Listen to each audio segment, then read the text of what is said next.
Welcome to the Women in Vinyl podcast with Jen DiEugenio, founder of Women in Vinyl and contributor Robin Raymond. This podcast facilitates conversations with those working in the vinyl record industry to educate, demystify, and diversify the vinyl community.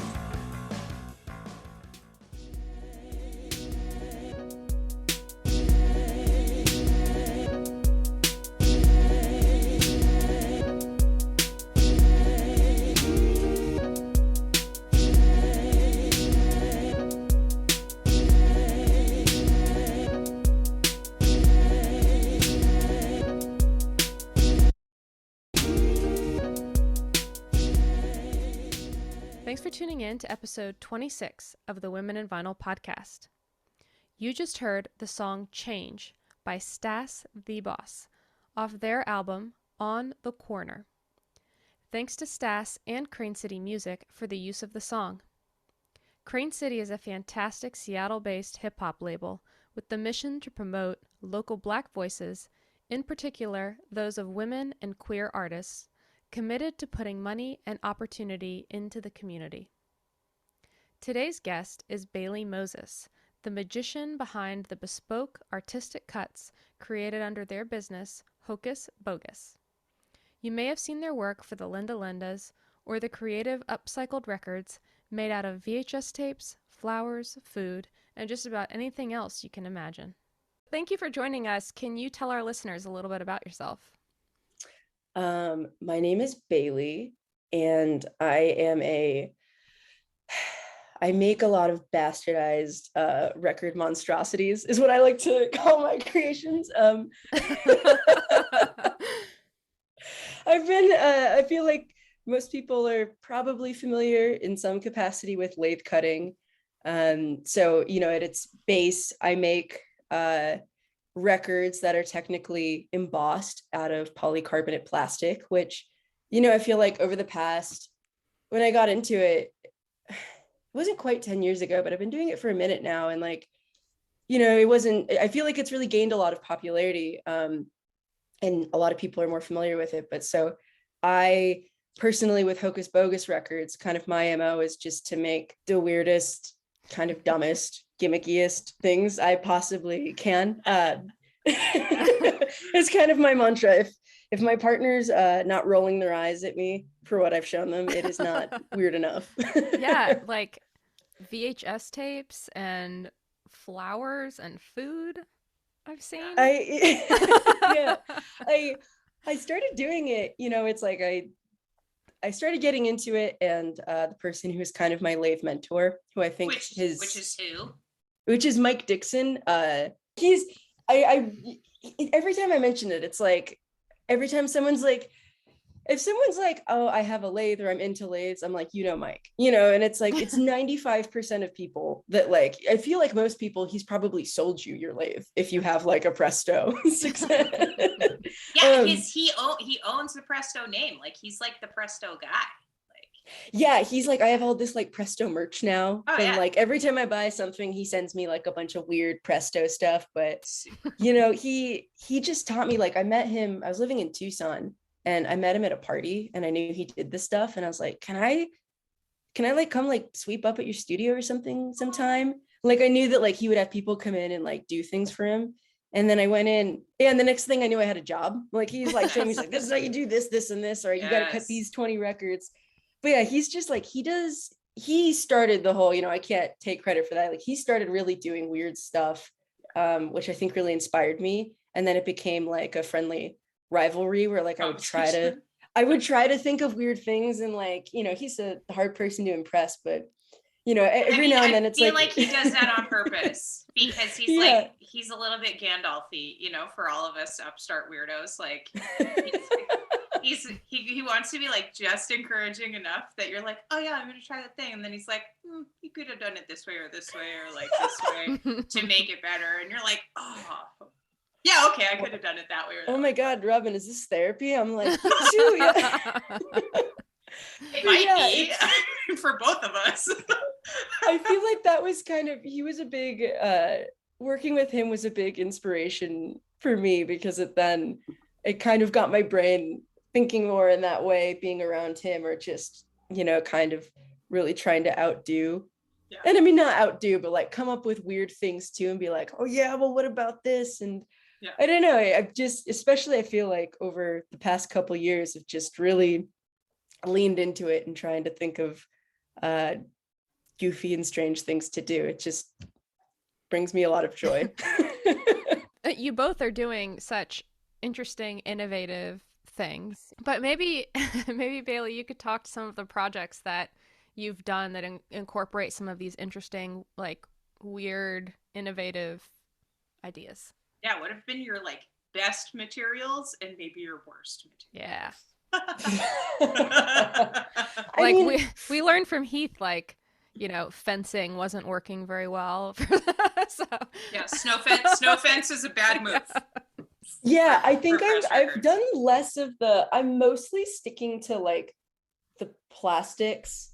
But for me, it's more so like what weird kind of art project, or like I've been more into like 3D objects, I guess.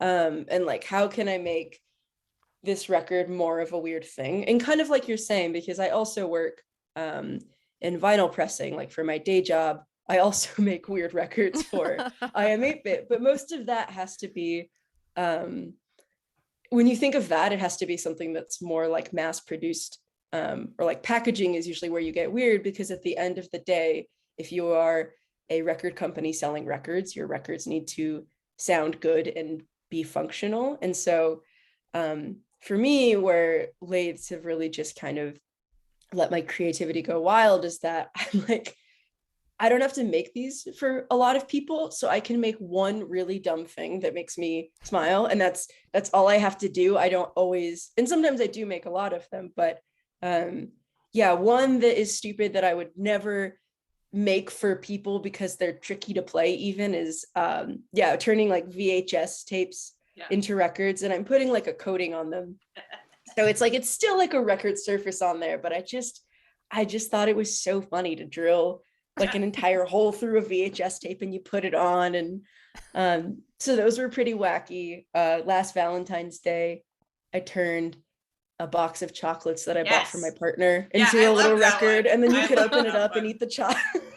That's awesome. Did you see the record that was made out of chocolate?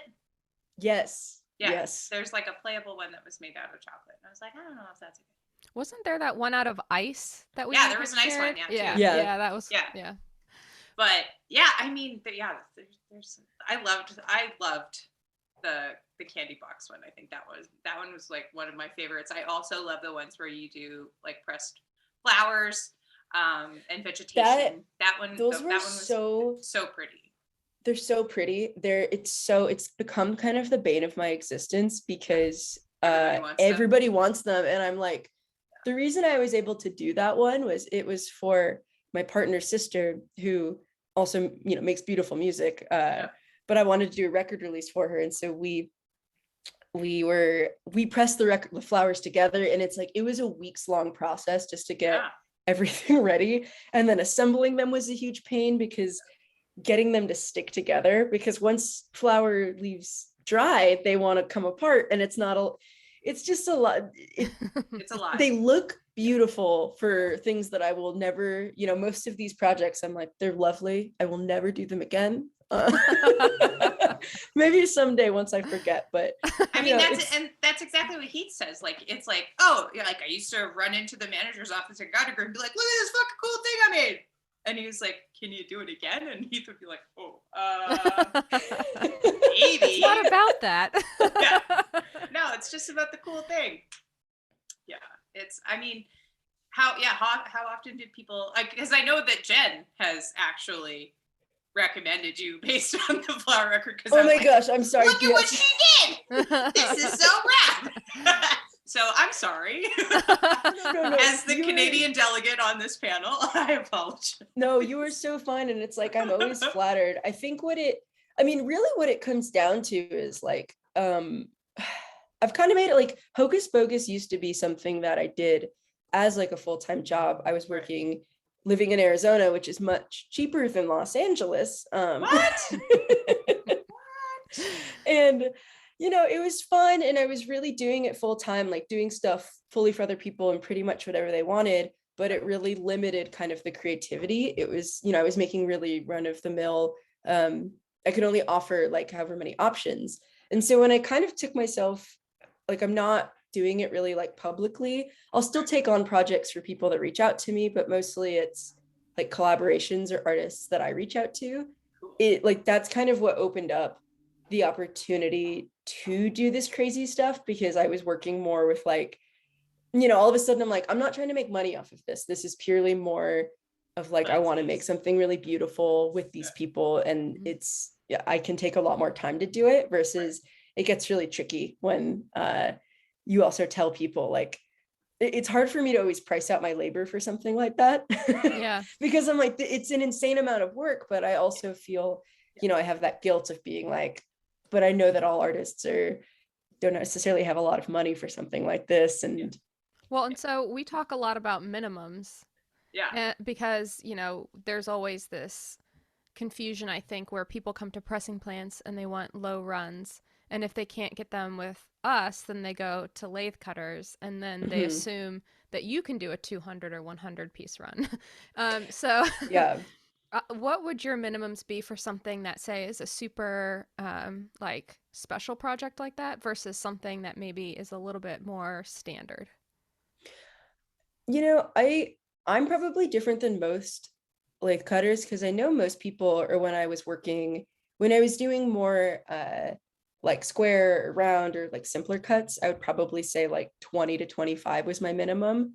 But now, honestly, I'm personally more likely to take a job if somebody is like, I want one really weird thing, because I'm like, I can do that in an afternoon. I can really enjoy doing it. I'm more of like a maximum person now, to where it's like, I, for the most part, won't accept anything or won't bother making something more than like 100.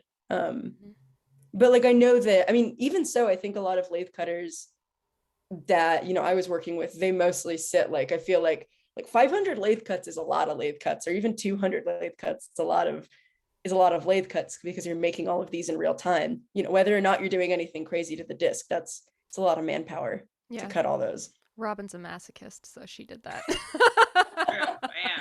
How many lathes are you using, Robin? This one. That's me, because when I was out of the studio, we had 8 was the thing. It was like we all kind of like had a timeshare lathe studio. Whoa. Yeah, and so it made a lot of sense there, because it was like everybody kind of owned one, or you kind of paid rent on other people's machines, and you could run all of them at the same time, which is a whole other kind of like crazy circus. Yeah. So trying to like start And were they all Presto? So that's all like a mono situation the whole time? We had one side, they're all mono. One side was all Presto 6Ns. At least at the time. And then the other side was like a rotating Frankenstein lathe part sort of side of stuff that would be like, oh, this one got sold, and whatever Mike decided to build. Yeah. Bless him. I love it. 500 was a lot. It was the same record for 21 days straight. And that's when I say, like, when it's like that's why, for my own sanity, and because I'm mostly doing this in my free time, or like at nights, like my, a lot of my evenings have become like, I'm gonna grab a beer, watch some X-Files, and run some records. I think I enjoy it a lot more not having it as my full-time thing, because it was like, it is stressful, it's like, it's kind of, whenever the pressing plants are good, I would notice that like less orders would come in, and then as soon as they would fill up, or like around holiday times, which I think is also just probably normal for pressing plants as well, but like that ebb and flow of like, you're kind of like banking on vinyl pressing plants to suffer in order for lathe cuts to Please enjoy this PVC shortage. That's sometimes I'm kind of like dancing on the graves of pressing plants, and at the same time I'm like, please don't ever ask me to do 100. Please don't. Was the grind of it sort of what made you decide to get a job with I Am 8-Bit? No, I mean, when I moved out to LA, I think the big thing was just going down from having 8 machines to 1. I just kind of had to reassess, you know, because I you know, as you're doing the math, at least for me, and I was just kind of like, I think I also freaked myself out, and like, if this one machine goes down and then I fall behind on this, and like, I don't know, I think I was just personally also interested in, I think at that point, kind of exploring what else in music I wanted to do. And, you know, I did some other things, and inevitably here I am working in vinyl again. Yeah. I kind of went through like I was so hardcore into like lathes and records. And then I think I went kind of like for a brief, almost like a year or so point where I needed like a break from it altogether. Like, I don't think I bought any vinyl records. I wasn't cutting lathes. Like, I just needed a break to realize I was like, this is something I love so much.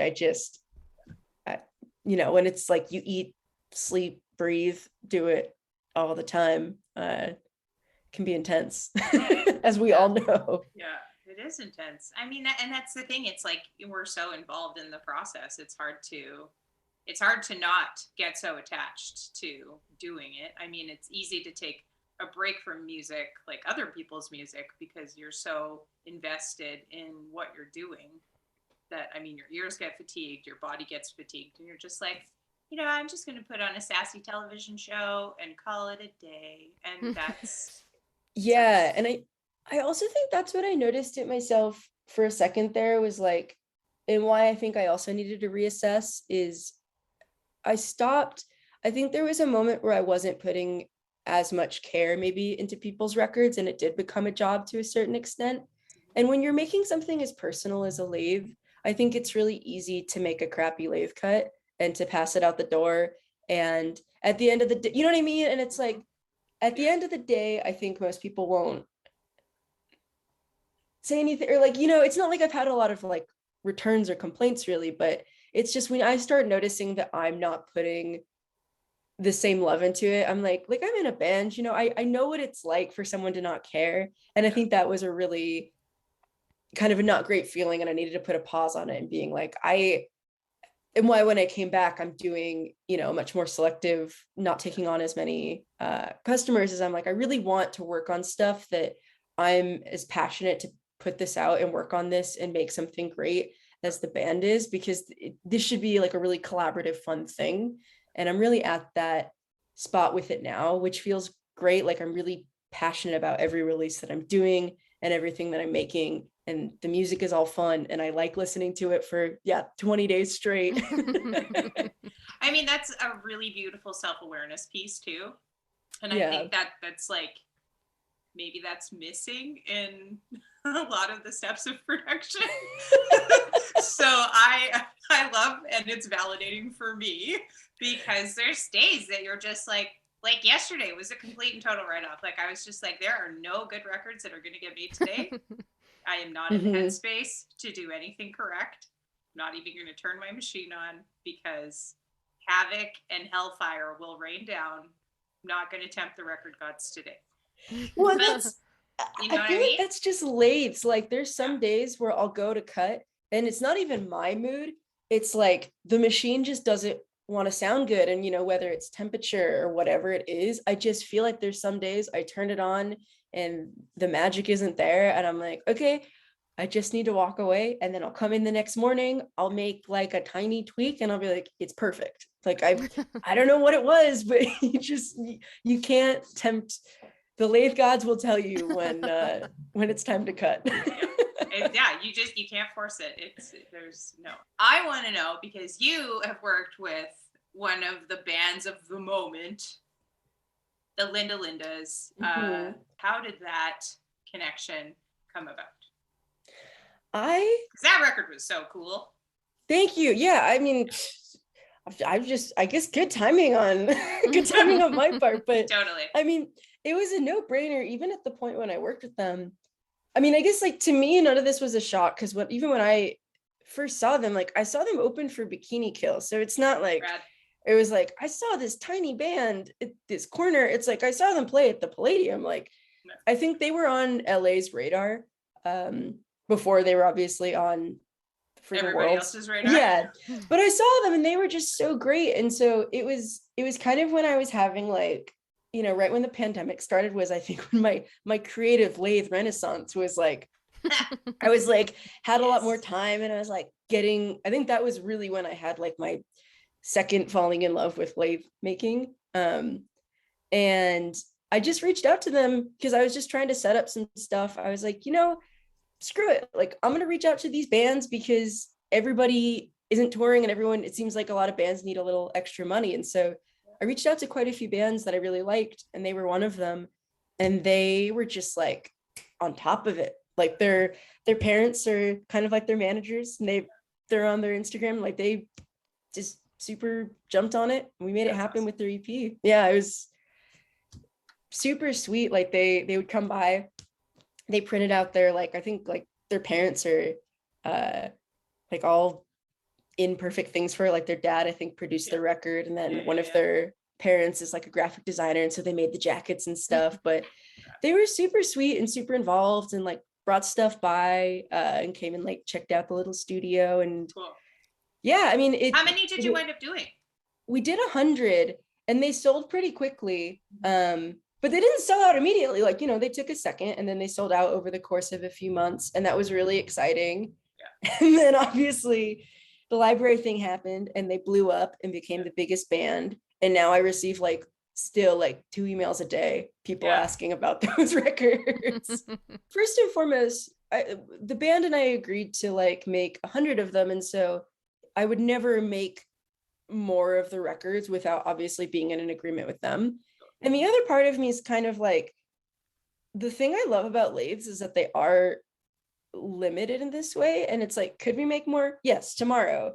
Yeah. But one, it's not like you're going to make a ton of money off of it. Like, they're way better off pressing vinyl and doing all the millions of things they're doing to go be superstars. And for me, I get to be like, have my little punk release of 100 of the records. And I'm like, that's more exciting to me than making more and making a few $100. Like, I love that there's only 100 of these, because you had to know, like, you had to be in the know for it. Like, you had to, and to me, that's more exciting. And like, that's, it's kind of like the ultimate best case scenario in anything you're making, where it's like, you make something, people sleep on it, and then it becomes really desirable, and you're like, yep, and it's super limited, and I'm never going to make more. We can make something else, but we can change it.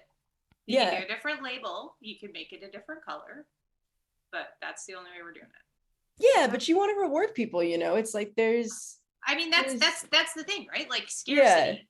Lathe cuts are scarcity, limited edition, like all of that needs to enter the conversation.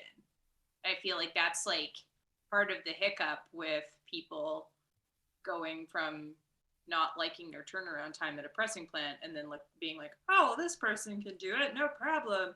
So then they're like, oh yeah, Rob, do 200. And I'm like, but that's gonna take me literally 200 hours for an LP. Like, here's what your price point is. Like, for the indie artist series that we're doing, I think that's an important point, is like, how would a band, or how should a band be assessing using, doing a lathe cut or using a pressing plant? I mean, you sort of have all sides of that.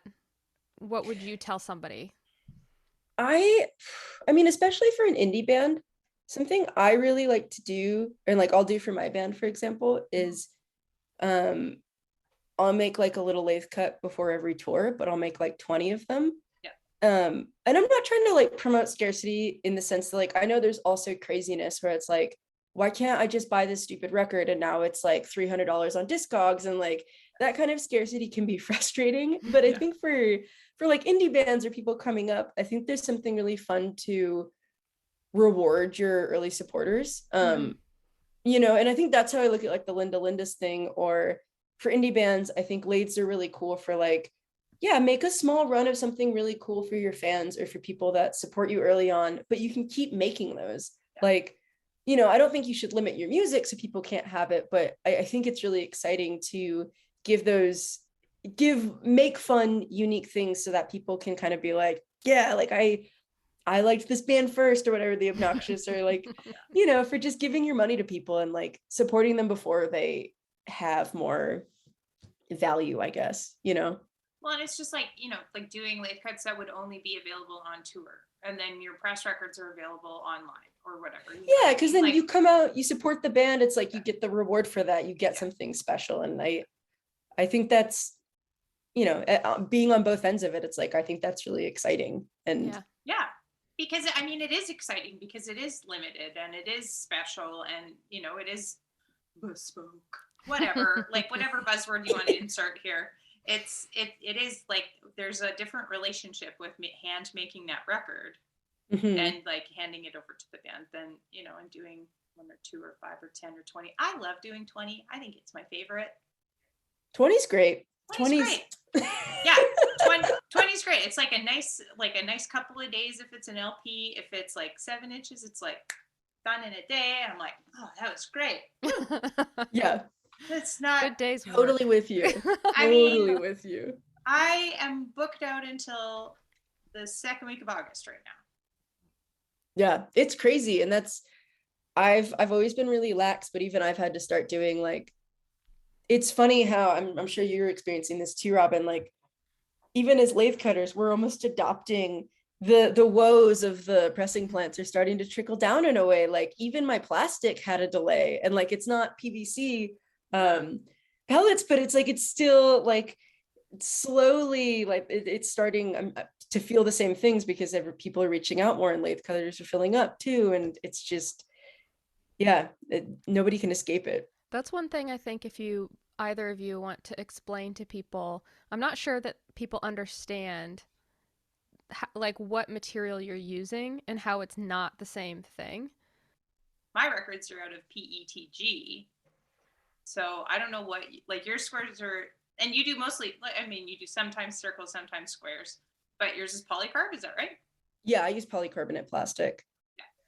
So I'm I call a weird, so the main difference is, pressing plants use specific plastic and pellets, and I call a warehouse that is used to selling plastic to like, I think like medical facilities is also what a lot of it's used for, or like weird construction projects, or like it is not a plastic that would be used for anything musical in any other sense. And so they call me Hocus Pocus every time. Shades of Sarah Jessica Parker, you're welcome. They're always so confused as to what I need. And so it is not a material that would typically be musical. Yeah, which is, I mean, it's kind of good that we're on the outside a little bit. I mean, PTG for me is used in face shields, so there was like a hot minute where I was like, oh no, but we're fine. I haven't really run out of records. And are you ordering those in the shapes? Yeah, do you CNC cut your own?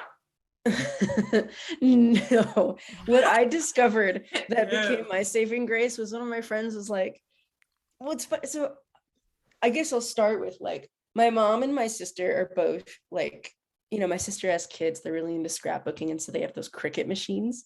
And they've always been like, oh, the Cricut machine, it's the best thing. And I'm like, okay. And one of my lathe cutting friends, he's like, hey, I got one of those Cricut cutting machines, and was telling me, he's like, that's how you can start doing these shapes. And I'm like, shut up. So then I went and bought one, and my mom and my sister were so excited because we could finally bond over. Literally. And so everyone's like, so what are you using? Like a router, a CNC machine? I'm like, it's scrapbooking time in my garage. It is just big arts and crafts party. I love that. Yeah, that was a game changer, because now it's pretty easy. And I just use the extra thin pieces of plastic, and it's like you can just pop it out. What do you find are the worst things of lathe cutting besides the machine being temperamental? I think that like I don't know if you feel this way, but like especially when something's on a time crunch, every time I go to start a job, before I can get it dialed in, I'm like, oh my god, I can't, like, or if something doesn't sound quite right, I like always I have to get over the anxiety of like, I'm not gonna be able to make this sound good, I'm not gonna be able to make this work, or like my machine's gonna break, or like I still like everything still feels like I'm holding my breath a little bit until I get that.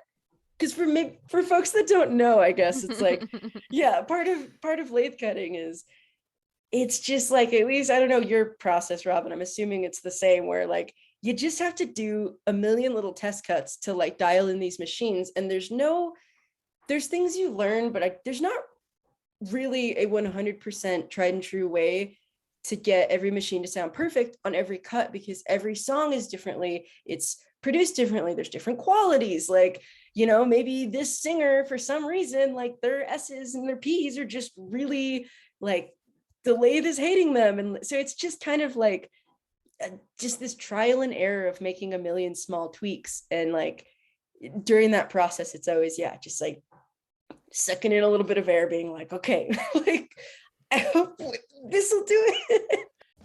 Hold that thought. It's time for an Amanda fact. Two brothers, Will and Fred Geisberg, who had previously worked for Emil Berliner, you will know his name as the guy that gave us the flat disc, were working for a company called Gramophone Typewriter. And they set out on a series of tours for the company in 1901. On these tours, they would connect with popular opera singers and get them to record arias, often in hotel rooms. These masters would be made into discs that sold in relatively high quantities. Interestingly, the Gramophone Typewriter Company would later become the company known as HMV, or His Master's Voice, which is really well known for the iconic dog sitting next to the gramophone. Excellent marketing. The best marketing, probably in record-making history. So iconic. And an added little bit of trivia for you. That dog was actually a real dog, and his name was Nipper. You can totally win some trivia sometime in a bar with that. HMV would later evolve into a company you might actually recognize today called EMI, which is now owned by UMG.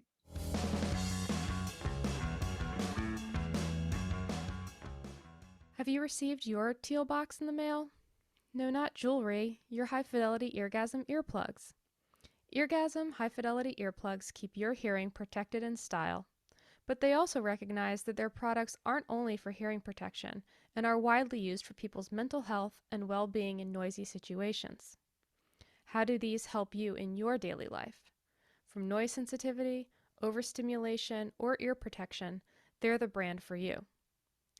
Eargasm has a great deal with 10% off your order using, you guessed it, discount code Women in Vinyl at checkout. www.eargasm.com. And now, back to the episode. I have a question, like a technical question about how you emboss, because I use a diamond, and you don't use a diamond. You use like a steel or a titanium needle. I used to use tungsten, which was what I started off, and they recently, I still buy, like Mike is kind of like my lathe dealer, but they've upgraded, so they use kind of like a sapphire tip, which has improved the sound drastically from the metal. Totally. Like it's, even in the time that I've been cutting, I think I've been cutting for like 7 or 8 years now, and it's like, without me necessarily even getting any better, like just, it's cool that more people are getting into it, because the technology for these like archaic machines is getting better and better, so that you can make stuff that sounds closer to the real deal. But and it's like, I think if anyone's interested, because we keep talking about sound quality too, like for anyone interested in it, it's like there's tons of sound clips up of different types of cuttings and materials too, so it's like, it's cool because you can get something that fits your budget, or like figure out what you need. The lathe community definitely has like a a la carte pricing. You can, like, who was it? I can't remember who sang the song, but like, you can have whatever you like. Like, you can have custom, like you can have color labels, you can have color jackets, you can have no jackets, you can have no labels, you can kind of DIY stuff if you want, which is like super punk rock. You can screen print the back of the record, which I don't know if you've done, but I'm like super interested in screen printing because I feel like it looks cool. I haven't really a lot of work, but attempted it on my own as much, but it's something that I, for other I'm always cooking up. I've got like 10 things that are half baked in my head at all times. With all this being said, is there a good resource or is there a piece of advice that you would give to an indie artist or band that's looking for a lathe cutter or to do lathe cuts? I was writing this out actually for the written one. I think if anyone's interested in getting lathe cuts done, you kind of can't go wrong hitting up anybody because for the most part, everybody kind of knows. And I think that they can lead you to somebody looking for what you're trying to get. Just because it is like, oh, some people will do a lot of rounds. Some people seem really good at screen printing. Like some people are trying to do more label releases and might, it's just there's a wide variety. I believe lathecuts.com that Mike runs still has a few people that are operating out of the co-op that I used to work at. And so there's a few resources on there. Yeah, like Precarian guys are there too, right? Yeah, Precarian, Zach over at Precarian. I know he's doing a ton of stuff still. But for anyone looking to get into lathe cutting and doing it themselves, you can still go to lathecuts.com. I actually used to help. I did it a few times. Mike runs a lathe cuts camp, which is great because you can pay to go out there, and for like a weekend, you'll learn how to use the machines, which I think is super important. I worked on these machines for like, years before I ended up actually buying one and being like, okay, I want one so I can have it forever. Otherwise, I think I would have been crying at it too.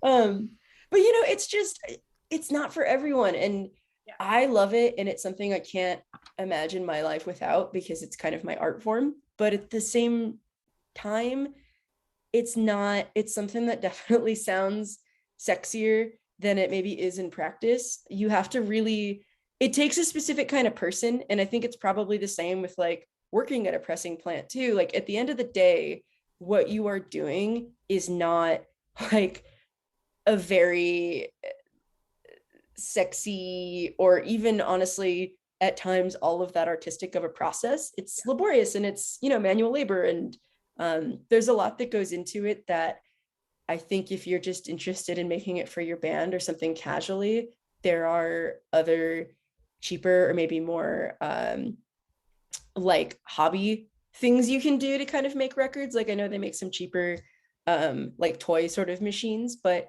yeah, I think attending that camp if you're seriously thinking about making the plunge is a really great idea just because you get to work with them and see if it's something you really like, which it actually might not be. At times for me, I hate it. And even though I'm saying I'm busy and stuff, like people are absolutely welcome to reach out to me because sometimes I can take on jobs. But if not, I know so many lathe cutters and I'm more than happy to recommend people to other people because at the end of the day, it's like,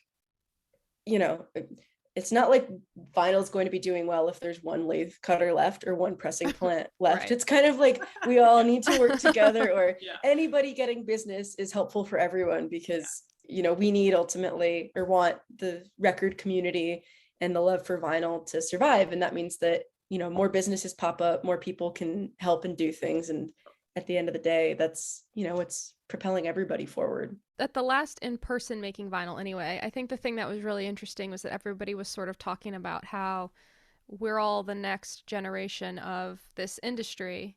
And I think it's really cool to see how inclusive and collaborative everybody is. And I think that that is what is really going to bring the industry forward and keep vinyl growing. Yeah. Okay, so we're going to ask our weird oddball question that we ask people. We don't give you any preparation for unless you've listened to the podcast because then sometimes you'll sneak it in there and you'll be like, what? But I'm ready. All right, it's like the desert island question but like times 1,000. So oh no. If you especially because you're a lathe cutter, so you could actually do this, which is like the best part of it. If you could make yourself any 7-inch record with any song on the A side and any song on the B side from any time of all time, what would that 7-inch be? I know, the hardest question in the entire world.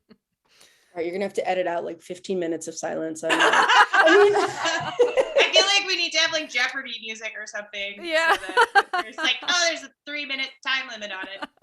Starting now. Well, I'm okay. So I'm thinking like, okay, A side, B side, it's the only thing I can listen to. I'm like, I have to have the duality of like my two favorite types of music, which means like I gotta have like something kind of like a sappy 50s thing, and then I gotta have like a really good disco track. Like that's my two. Yes. Well, Yes. I feel like I would probably have, I don't know why the B side first, I'm gonna say would maybe be like Angel Baby or something. Like I just fucking love that song, and it reminds me of my partner, and it's sweet, and I think that would be like the cry B side. And I think the A side would have to be what's my A side disco track?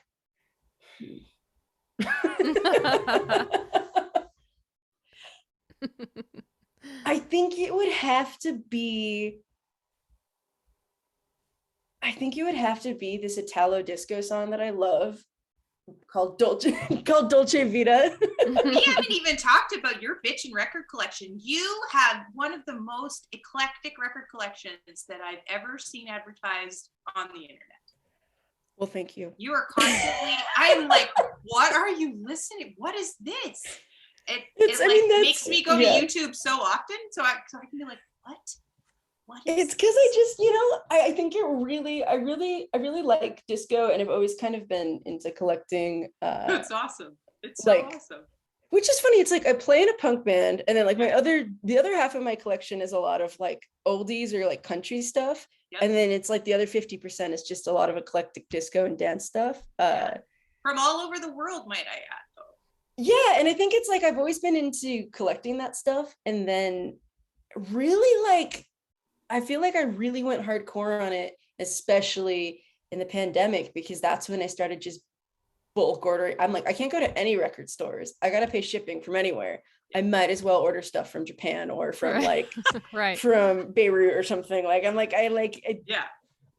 but it's been really fun. It's kind of been like my, not to be cheesy, but I'm like, it's like my travel. Like I just get like, find stuff from all around. That's awesome.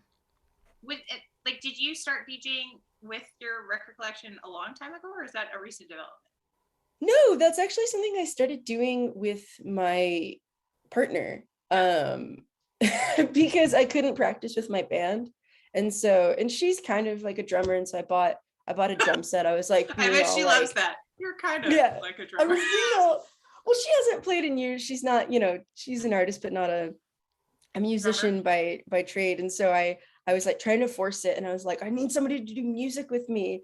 Yeah. And then she's also into records. So we just kind of ended up DJing at a local bar that we went to. We were watching the DJs. We're like, we should do this. Yeah. Why don't we DJ here? And then I just emailed them. I was like, yes, I am Hocus Bogus Records. We're interested.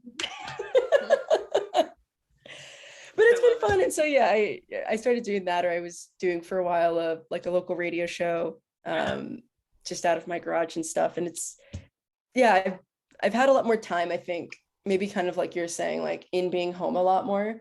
I've always listened to my records and love my record collection, but I think just really being at home, I like kind of have a different, even more of a deeper relationship with it, because I can listen to them all day, or I don't know, I feel even more in tune, or like more into vinyl, I think, than I ever have. I